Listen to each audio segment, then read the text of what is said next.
ఎస్తేరు గ్రంథం 2వ అధ్యాయము 1వ వచనం. ఈ సంగతులైన తర్వాత రాజైన అహష్వేరోషు యొక్క ఆగ్రహము చల్లారినప్పుడు అతడు వష్తీని, ఆమె చేసిన దానిని, ఆమెకు నిర్ణయింపబడిన దానిని తలంచగా 2వ వచనం. యవ్వనులగు రాజు పరిచారకులు ఇట్లనిరి, అందమైన కన్యకలను రాజు కొరకు వెదకనగును. 3వ వచనం.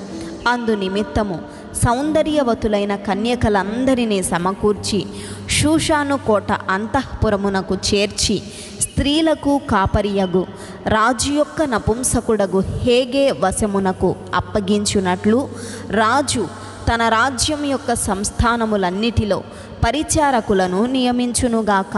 శుద్ధి కొరకు సుగంధ ద్రవ్యములను వారికిచ్చిన తరువాత 4వ వచనం. రాజు ఆ కన్యకలలో దేనియందు ఇష్టపడునో ఆమె వష్టికి బదులుగా రాణి అగును. ఆ మాట రాజునకు అనుకూలమాయెను గనుక అతడు అలాగు జరిగించెను. 5వ వచనం. షూషను కోటలో బెన్యామీనీయుడగు కీషునకు పుట్టిన షిమీ కుమారుడగు యాయీరు వంశస్థుడైన మొర్దెకై అను ఒక యూదుడుండెను. 6వ వచనం. బబులోను రాజైన నెబుకద్నెజరు యూదా రాజైన యెకొన్యాను పట్టుకొని పోయినప్పుడు ఇతడు యెకొన్యాతో కూడా యెరూషలేము నుండి చెరపట్టబడిన వారిలో ఒకడు. 7వ వచనం. తన పినతండ్రి కుమార్తె అయిన హదస్సా అను ఎస్తేరు తల్లిదండ్రులు లేనిదై ఉండగా అతడు ఆమెను పెంచుకొనెను. ఆమె అందమైన రూపమును సుందర ముఖమును కలదై ఉండెను.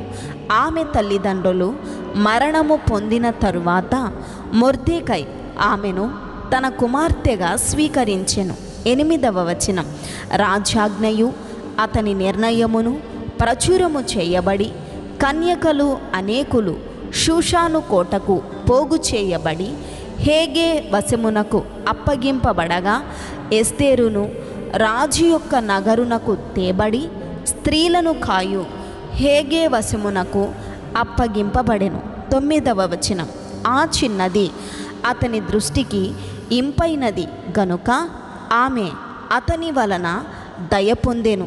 కాబట్టి ఆమె పరిమళ క్రియల కొరకైన వస్తువులను, ఆమెకు కావలసిన భోజన పదార్థములను రాజు ఇంటిలో నుండి ఆమెకు ఇయ్యతగిన 7 ఆడపిల్లలను అతడు ఆమెకు త్వరగా ఏర్పరచి ఆమెను ఆమె చెలికత్తెలను అంతఃపురములో అతి శ్రేష్టమైన స్థలమందుంచెను. 10వ వచనం. మొర్దెకై నీ జాతిని నీ వంశమును కనపరచకూడదని ఎస్తేరునకు ఆజ్ఞాపించియుండెను గనుక ఆమె తెలపలేదు.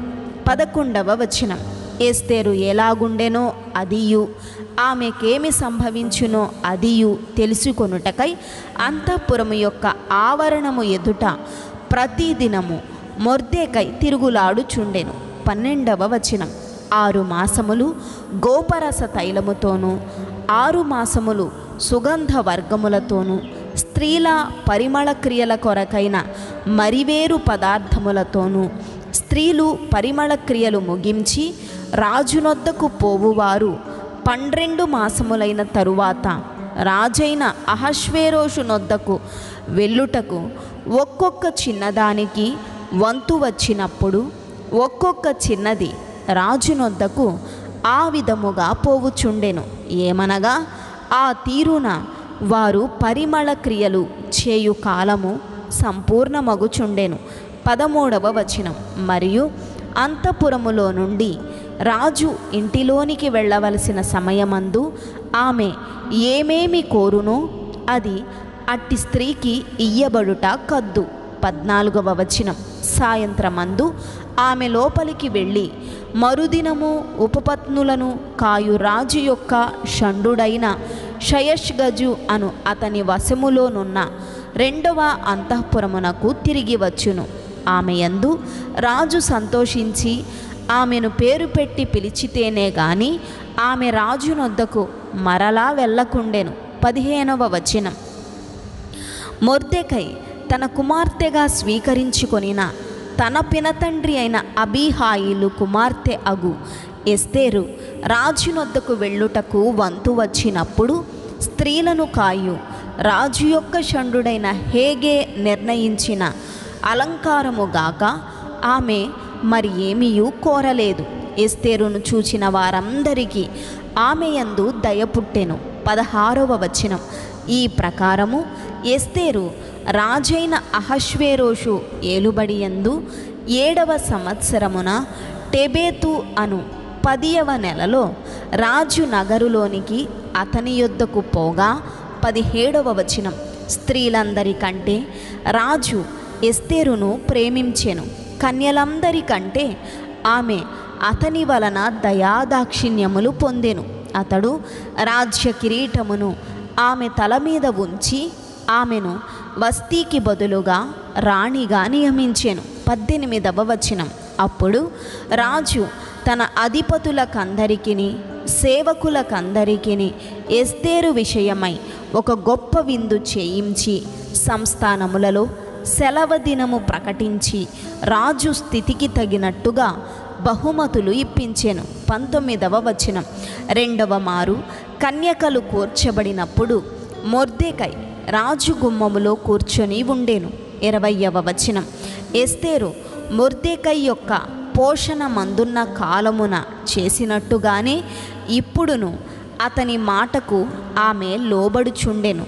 గనుక మొర్దెకై తను ఆజ్ఞాపించిన ప్రకారము ఎస్తేరు తన జాతినైనను తన వంశమునైనను తెలియజేయక ఉండెను. 21వ వచనం. ఆ దినములలో మొర్దెకై రాజు గుమ్మములో కూర్చుని ఉండగా రాజు యొక్క 2 షండులైన బిక్తాను తెరేషు అను ద్వారపాలకులు కోపగ్రస్తులై రాజైన అహష్వేరోషును చంపుటకు ఆలోచించుకొని ఉండిరి. 22వ వచనం. ఈ సంగతి మొర్దెకైకి తెలియబడినందున అతడు దానిని రాణి అయిన ఎస్తేరుతో చెప్పెను. ఎస్తేరు మొర్దెకై యొక్క పేరట రాజునకు దాన్ని తెలియజేసెను. 23వ వచనం. ఈ సంగతిని గూర్చి విచారణ కాగా అది నిజమాయెను. అందుచేత వారిద్దరును ఒక చెట్టుకు ఉరితీయింపబడిరి. ఇది రాజు ఎదుటనే రాజ్య సమాచార గ్రంథమందు వ్రాయబడెను. ఆమెన్.